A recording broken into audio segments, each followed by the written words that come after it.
game is like nothing else, which is what I would be saying if it were true.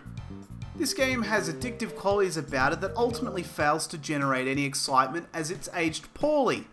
Some could argue it's actually aged pretty well in fact, because there are far more of these games now than there ever have been, and are now very much in season because of the casual gamer boom. This is due to the wide availability of mobile devices, but you can also argue that the Nintendo Wii also had a hand in this casual gamer boom too.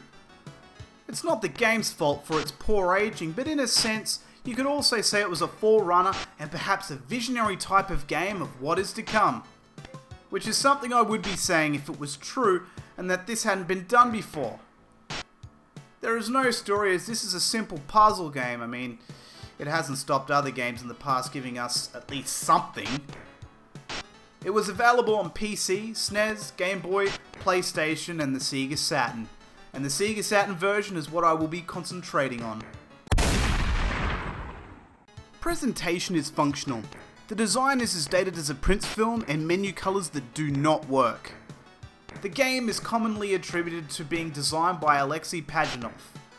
But that's not the case, so he stays the god amongst men he is. But shit son, be careful what you stick your name on.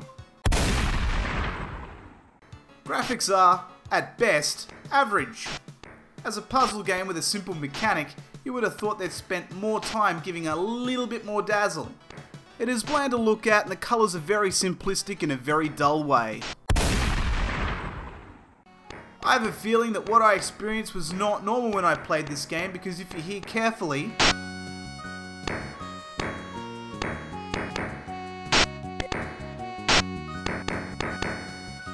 I get this really annoying sound that happens frequently.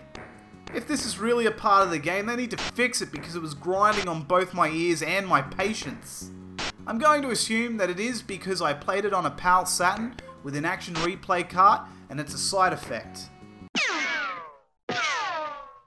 Gameplay is interesting. You simply have to find 2 or more blocks and click on them to disappear. Get rid of all of them and you move on to the next stage. What you're seeing here is me really giving this game a serious shot because I found out in a very short time how to play. It takes merely seconds to get rid of most of the blocks on the board.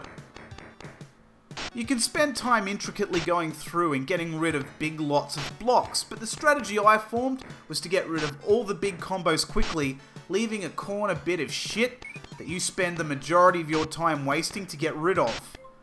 And to get rid of it, you press B, and it gives you more blocks. In that sense, this game is far more forgiving than the modern equivalent games like Panda Jam, Bejeweled, and Candy Crush.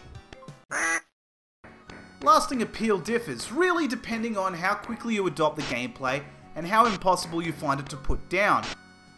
For me, I had more fun with other puzzle titles, so the lasting appeal's not there, but I can see others going back provided you could be asked playing a Saturn title that you could easily play a better version of on a mobile device. Would I recommend this game? No. Others might say it has an addictive nature to it, but I know too many other puzzle games that have far more personality, like Baku Baku, or are just more entertaining to play. It's as simple as that.